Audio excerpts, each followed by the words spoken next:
My center point is people come first, technology merely enables. And I think coming at any situational problem with that viewpoint will put you, any leader, any practitioner, in a good standpoint to be making the right decisions. In this episode of Digital Workplace Impact, Monique Zytnik, a global internal communications leader, shares insights about the transformative power of AI in internal communications. It's a very timely conversation, knowing that many members in both the internal communications and digital communications arenas are following this topic with close interest. As part of the conversation, Monique shares insights from her latest book and dives into innovative strategies and real-world examples of how AI is reshaping workplace communications. Listeners will learn about the challenges and opportunities that AI presents for internal communications pros. As part of that, Monique emphasizes the importance of a multi-layered approach and a new mindset, one that's about immersive communications in order to effectively leverage AI tools. She also addresses common misconceptions about AI and offers practical advice for maintaining more of a human-centric approach while embracing technological advancements. Join me now in conversation with Monique as we explore how AI can enhance internal communications, foster a more inclusive, high-performing environment for teams in order to drive organizational success. This is your host and DWG's Chief Executive, Nancy Goebel. And as always, Digital Workplace Impact is brought to you by Digital Workplace Group. Happy listening.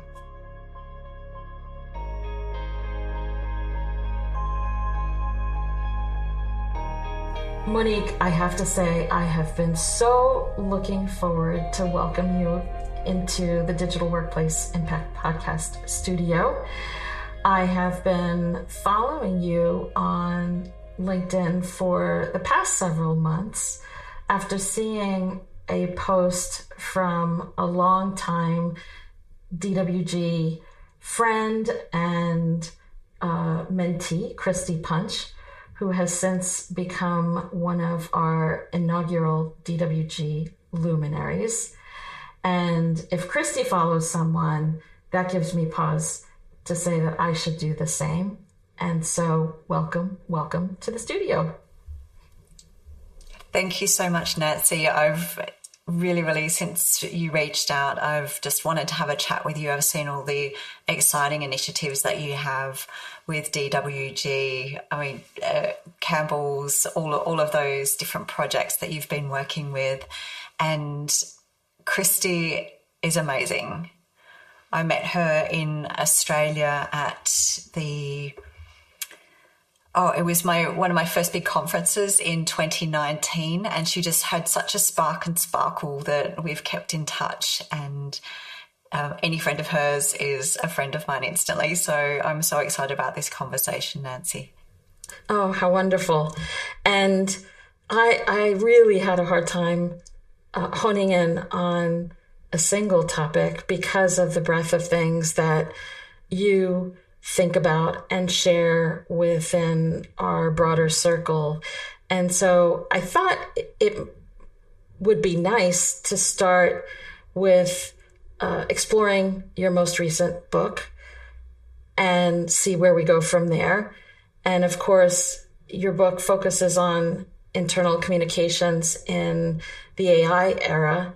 And obviously, everyone's talking about what generative AI and other forms of AI will do to transform the workplace at large, and then, of course, internal communications within that frame. And so I think a logical place to start would be to say what inspired you to write about the intersection of technology and workplace communication with that AI overlay. Well, it's actually very interesting timing. I was absolutely fascinated with immersive communication and been doing a lot in sort of 3D spaces for internal communication. And that was on the hype cycle, so Gartner's hype cycle, and then it kind of crashed. And as I committed to writing my book in November 2023, it was a moment of, actually it was the month that ChatGPT was released.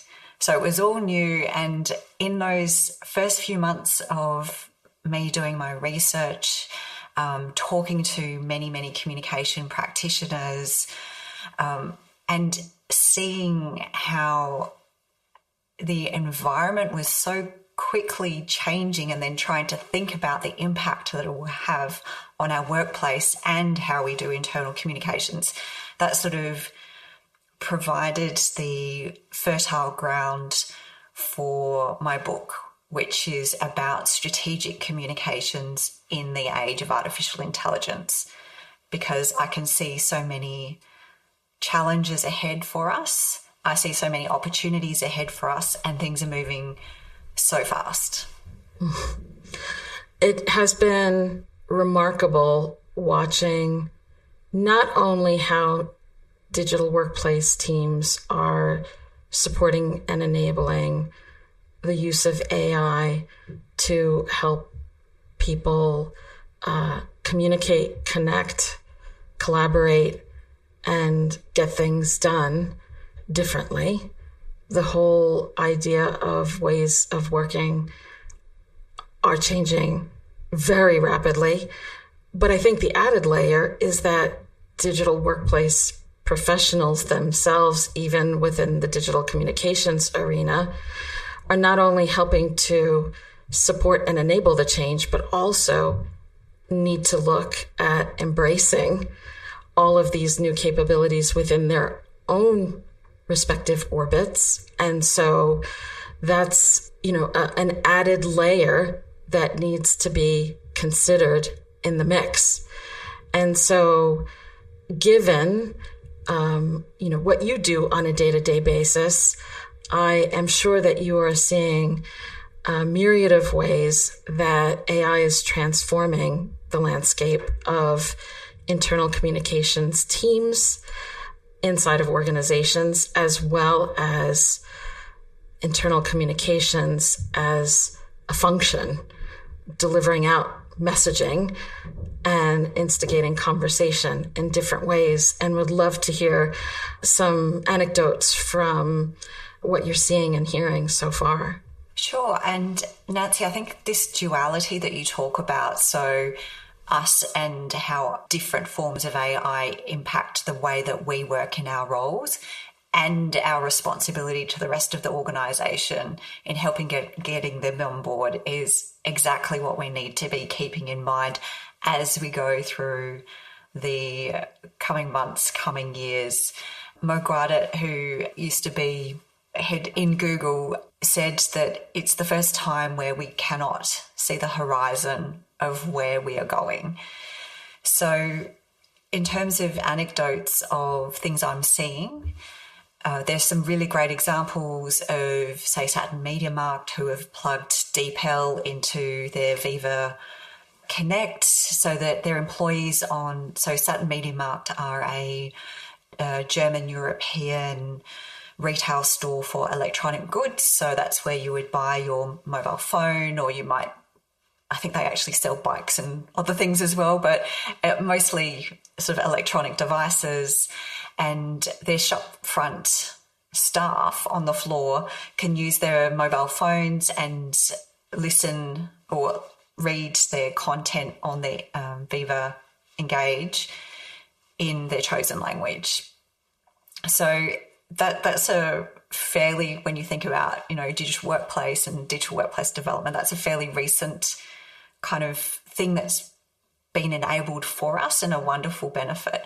There are so many other things, such as sentiment analysis, when we look around our, say, employee engagement metrics for our intranet articles and news, and we can aggregate all of those metrics and data and actually use AI to sort of group people into different segments. So not traditional segments that we might be using nowadays in terms of location or in terms of only doing hierarchy of where they are in the organisation, but you can do quite detailed, specific segmentation that you don't choose.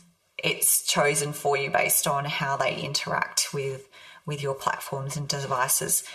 And the other great example I wanted to quickly share with you is, so there's a supermarket chain in Germany called Rewe, and Rewe they've been experimenting with having a AI avatar that's based on their digital workplace manager. So an actual person that they've trained, it looks like a person. They've got a hologram box, so you can go up to a hologram box and speak with this person, or even access it on Teams and ask them questions, for example, around your leave or certain things to do with your entitlements. So my understanding is that it's just in trial phase at the moment, but that was already being communicated sort of middle to late of last year that was being trialed. So there are some really exciting projects with different types of AI that are being implemented across the globe. And, to hear you talk about the fact that translation capabilities are becoming more robust, more dynamic, more real time is such a leapfrog moment for internal communications teams, because I think about examples of DWG members who at any given time were taking enterprise level messaging and translating into anywhere from 10 to 15 languages, and the numbers of people involved, the level of rigor and structure and formality in that process, and to allow for a more dynamic and context sensitive translation to be in play is something that can help bring people together in new and different ways, because they're allowed to express themselves or take in that content in their mother tongue.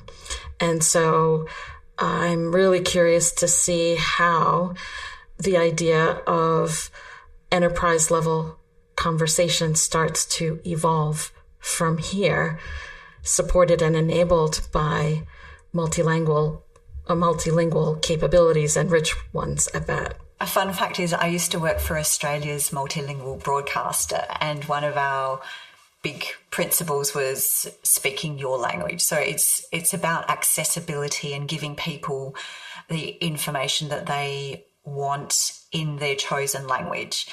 Now, I want to take that idea and expand it further, Nancy. Imagine you could go to your digital workplace and choose what format you wanted to receive your content. So the technology is already there. I just don't think we've necessarily implemented it or thought about it in a holistic way yet. But imagine going and seeing your CEO's message and thinking, which is usually traditionally a typed message, start of the week with a nice photograph. But what if you're on the train and you don't have time to look with your phone? What if you could just press a button and listen to it? How much more convenient would that be for you personally? And it's this hyper-personalized approach which a lot of these tools now enable us to offer. And that's what is so exciting. Yeah, what I'm most excited about, I think, in the digital workplace space. And, when you stop and think about how increasingly people are on the move again, we have seen organizations not only call the return to office, but also, business travel has been on the rise, especially for people who need to go visit client sites in professional services or other industries. And so this idea of meeting people where they are but also recognizing that people consume information differently just because of learning styles, in addition to the convenience elements, really starts to change the nature of that hyper-personalization game that you were talking about. And what does that open up beyond the immediate moment where someone takes that content in and starts to think, feel, and do things differently on the other side?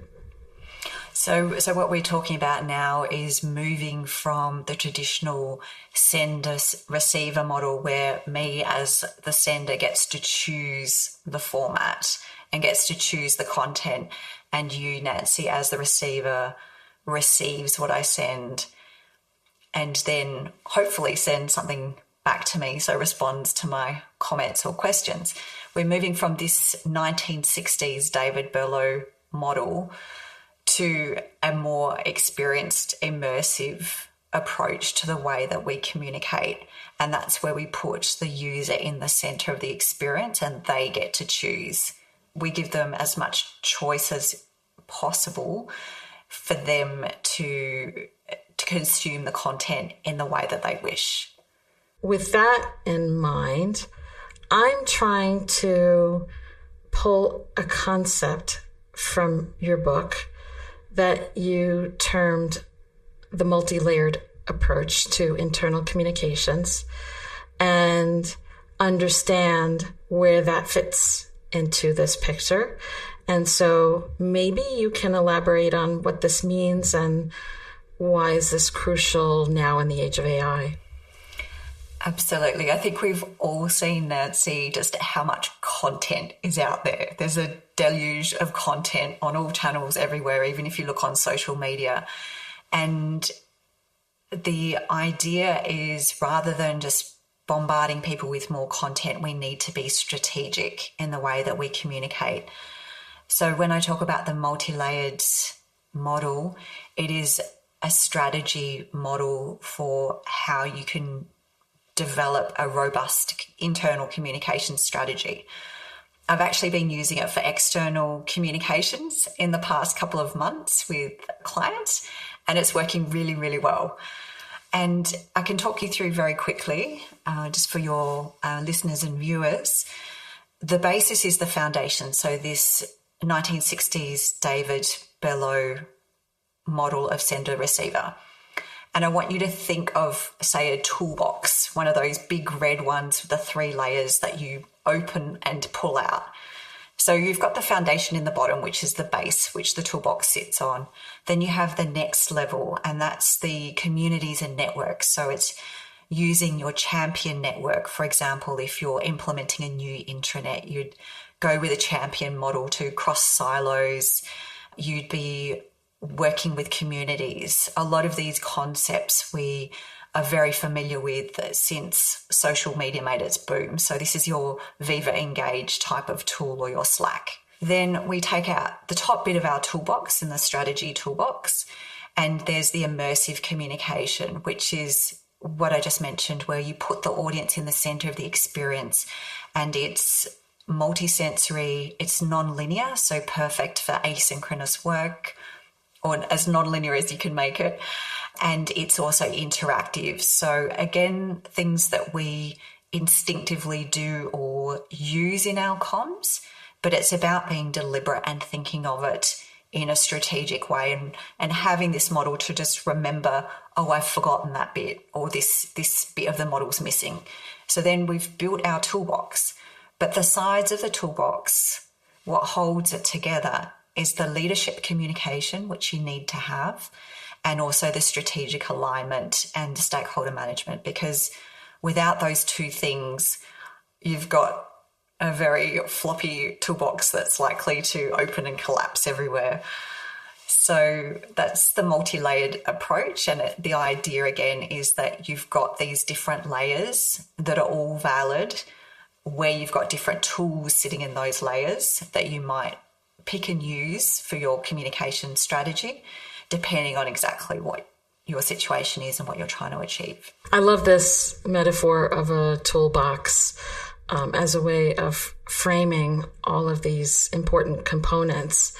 And I have to ask this question because I know it's come up in member meetings in the past where in some cases it was an IT practitioner or even an HR practitioner who innocently asked the question of the internal communicators in the room to say, we often hear from employees that there's an awful lot of messaging that's being generated from the center.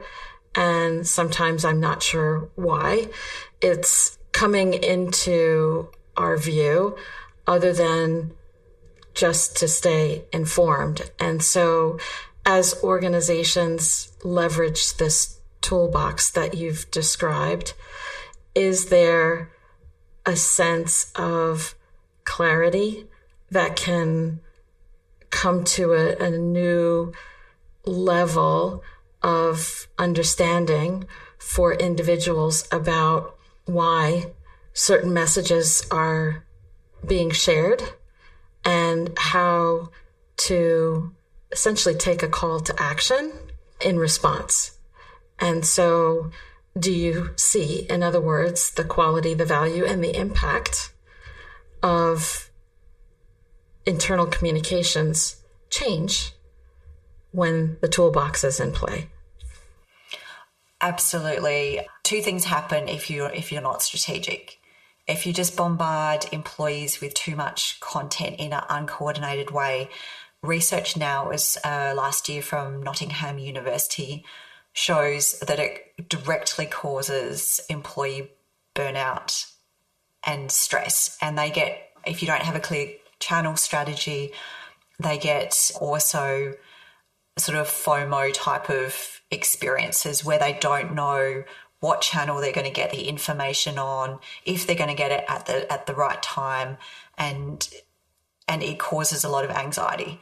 So there's that direct correlation. If you think about your role as a communications practitioner or a digital workplace expert, you've got a responsibility to your organisation and your employees as a part of it. And so you can directly cause harm. The second part of the communication or the need to be strategic is if you don't, you simply waste time and money. I worked with a client who I obviously won't mention, but they had a release of a employee app. They already had an employee app, but they had a second component. They didn't think through everything, and by releasing it and their communication, which was to try and get people to download it, it caused so much confusion because the employees are like, I've already got an employee app. Why do I need another employee app? What's this for? And caused so much confusion that they actually had to come to the internal communications agency that I was working for at the time. This is a couple of years ago, and pay a lot of money for another campaign and the whole thing to be thought through and created and delivered. So that was, if they'd done it right the first time, they wouldn't have needed to spend that big budget to fix up the mistake. And you can either mess it up in terms of confuse people, or you can actually not follow through and do it properly. It's like, let's implement this and send out 2 emails and that's plenty, everybody knows. If you don't do the full implementation, as I'm sure all of your listeners are very, very, very familiar with, if you don't invest the time and resources into doing it properly, it's like having a car in your garage, an expensive one that nobody ever drives. It's nice to look at, but it doesn't really have much of a purpose other than existing. And particularly if you're on some of the products that we're all very familiar with, I know that you're product agnostic, it can get very expensive if nobody's using tools that you're paying per seat. Mm-hmm.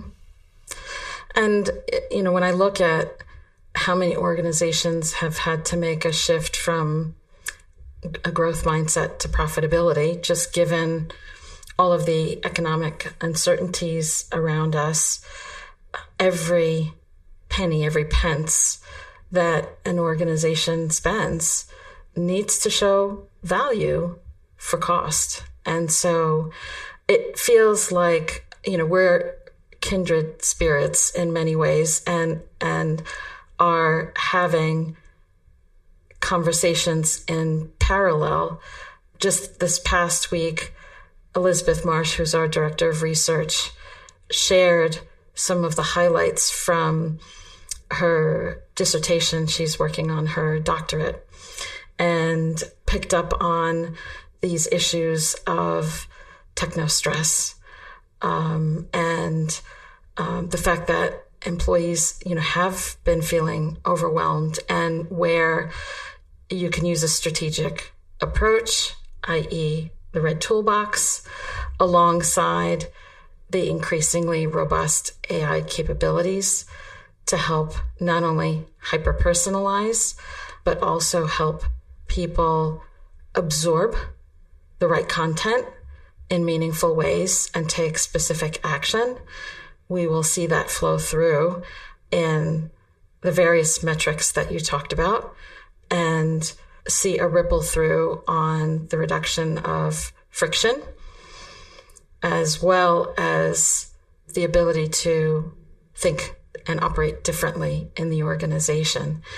And so the fact that, we have been talking about things like change agility in the organizations versus old school change management, such that we're preparing people for faster intervals of change, I think is an area that will get a lot more focus from this point forward, because we are already seeing how many organizations have gone from testing to scale with emerging technology, AI and otherwise, and that is only going to continue to intensify.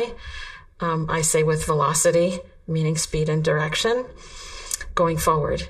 And so enabling people to reduce those stressors that you talked about and to see change as a normal part of daily work life, as well as personal, is what I call the new social currency of the enterprise.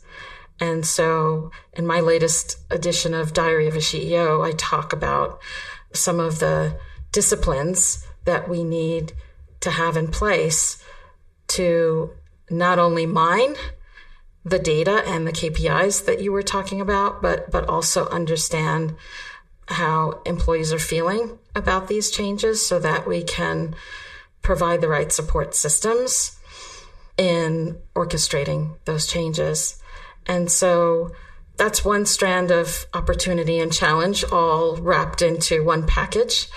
I know that you have been talking about, a wider set of opportunities and challenges in sharing some of the insights from your book. Anything you'd like to add to that? I just wanted to pick up on something that you just mentioned, Nancy. I think it is, a lot of people are calling it the age of chaos or the times of chaos. Like, it's gone beyond the age of artificial intelligence, which is where I was placing things last year. It's gone into a place of chaos where people are wanting this sense of belonging still.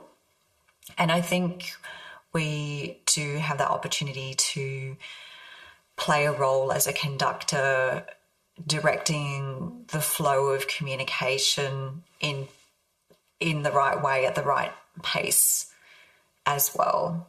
And the new technology that we've been talking about allows us to offer that hyper-personalization so that we do reduce the stress, as you said.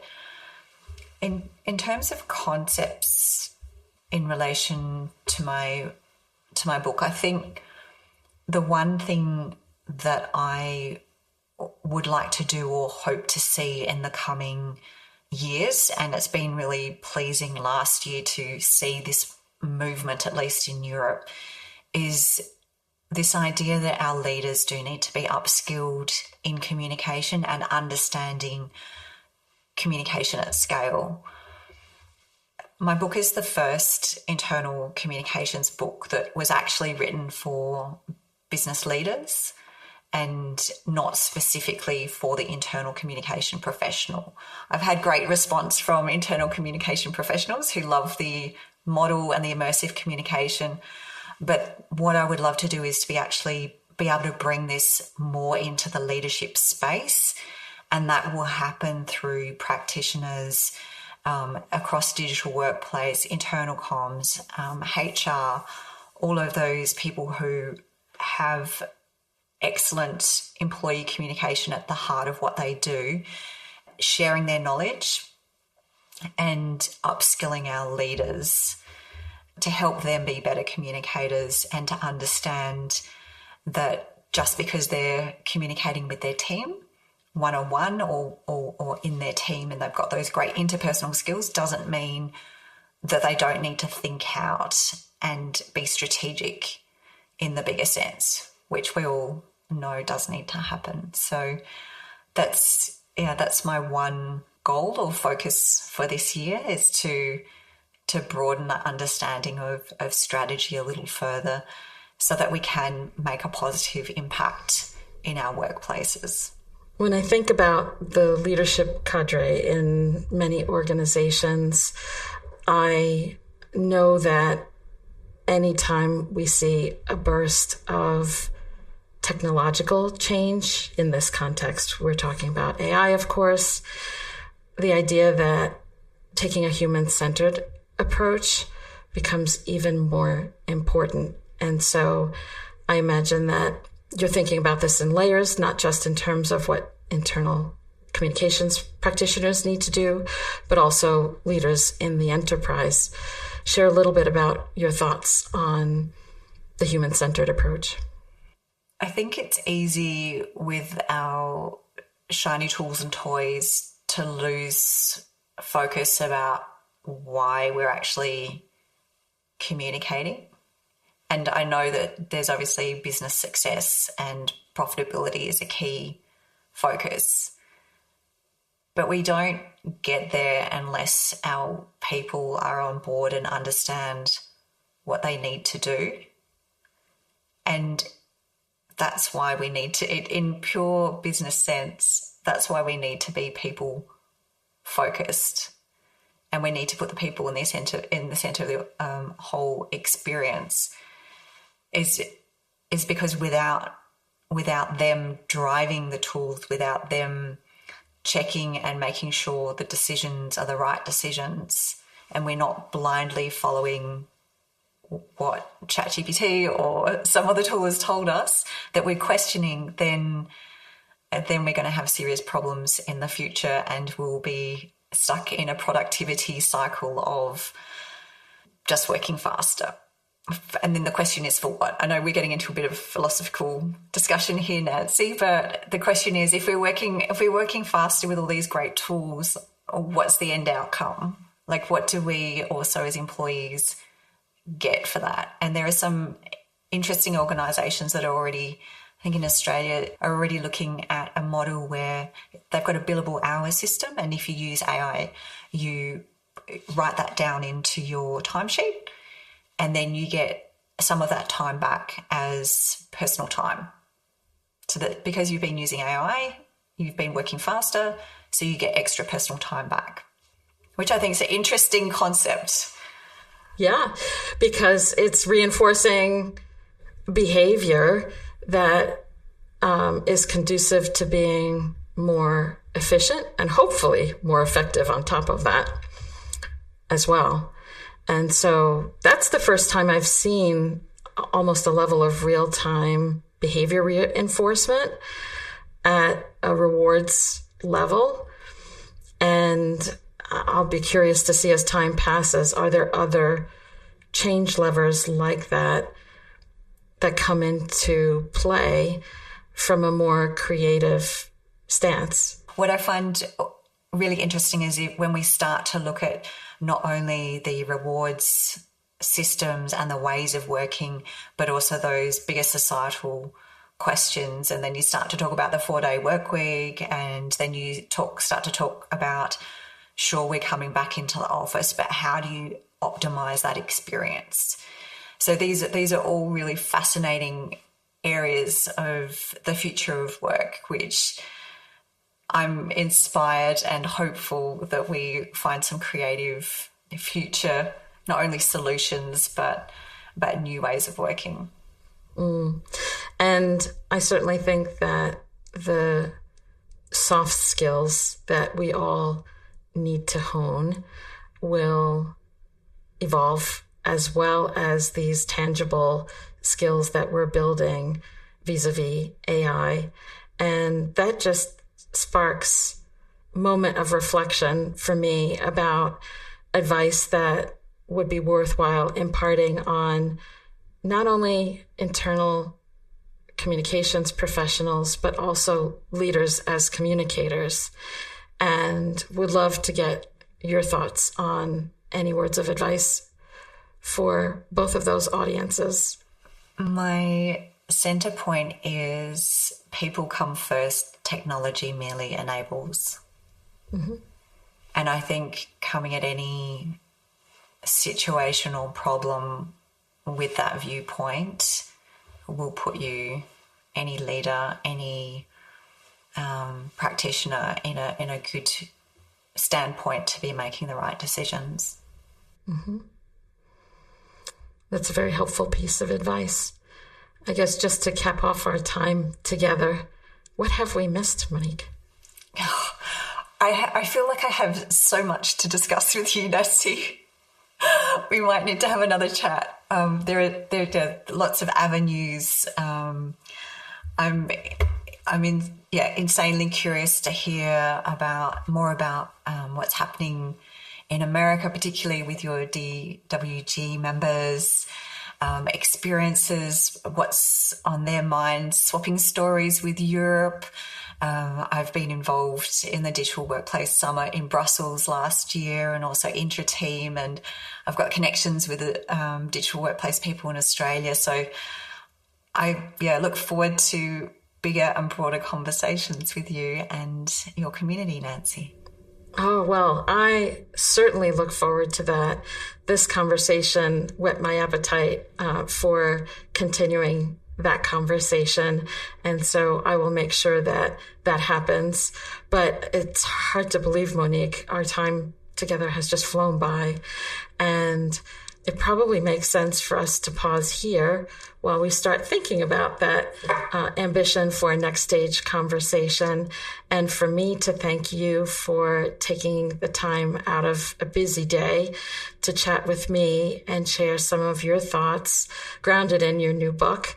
And we'll make sure to signpost that in the show notes as well, so that others can have a read and deepen their understanding of some very sage advice to level up, especially at a leadership level, the approaches taken to maintain that human-centered yet strategic approach to communications. And so thank you so much for coming into the studio today, Monique. Thank you so much, Nancy. It was an absolute delight. Digital Workplace Impact is brought to you by the Digital Workplace Group. DWG is a strategic partner covering all aspects of the evolving digital workplace industry, not only through membership, but also benchmarking and boutique consulting services. For more information, visit digitalworkplacegroup.com.